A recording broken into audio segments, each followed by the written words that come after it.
నమస్తే, welcome to mega 9 TV. భారత మహిళా క్రికెటర్లకు బీసీసీఐ అదిరిపోయే గుడ్ న్యూస్ చెప్పింది. టీమిండియా మహిళల వన్డే ప్రపంచ కప్ గెలిచిన సంగతి తెలిసిందే. ఆ ఉత్సాహంలో ఉన్న ప్లేయర్లకు కాసుల వర్షం కురిపించింది. దేశవాళీ క్రికెటర్లో మహిళా క్రికెటర్లతో పాటు అంపైర్లు, రెఫరీల మ్యాచ్ ఫీజులను భారీగా పెంచుతూ బోర్డు సంచలన నిర్ణయం తీసుకుంది. అసలు ఎంత పెంచారు, ఏ ప్లాట్ఫామ్లలో ఎవరెవరికి ఎంత లభించనుంది, దీనిపై మరిన్ని వివరాలు చూద్దాం.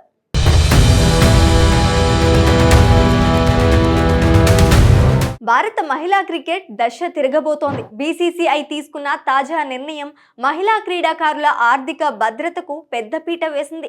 ముఖ్యంగా సీనియర్ మహిళల దేశవాళీ వన్డే మరియు మల్టీ డే టోర్నీల్లో ఆడే తుది జట్టు సభ్యులకు ఇకపై రోజుకు 50,000 అందనున్నాయి. గతంలో ఇది కేవలం 20,000 మాత్రమే ఉండేది. అంటే ఏకంగా 2.5 రెట్లు పెంచారన్నమాట.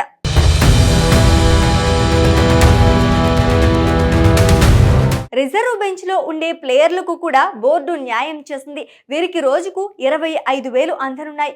ఇక T20 ఫార్మాట్ విషయానికి వస్తే తుది జట్టులో ఉన్న వాళ్లకు రోజుకు 25,000, రిజర్వ్ ప్లేయర్లకు 12,500 లభించనున్నాయి.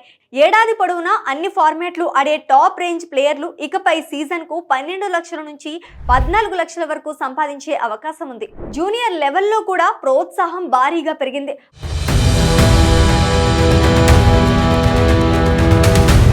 అండర్ 23, అండర్ 19 కేటగిరీల్లో ఆడే అమ్మాయిలకు రోజుకు 25,000, రిజర్వ్లకు 12,500 ఇవ్వనున్నారు.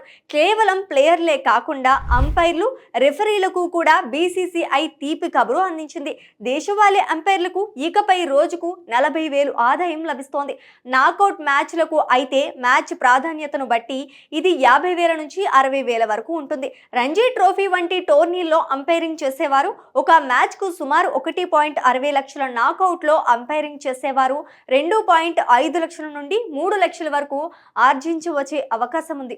ఈ నిర్ణయం క్రికెట్ ను కెరీర్ గా ఎంచుకోవాలనుకునే వేలాది మంది అమ్మాయిలకు గొప్ప స్ఫూర్తినిస్తోందని క్రీడా విశ్లేషకులు అభిప్రాయపడుతున్నారు.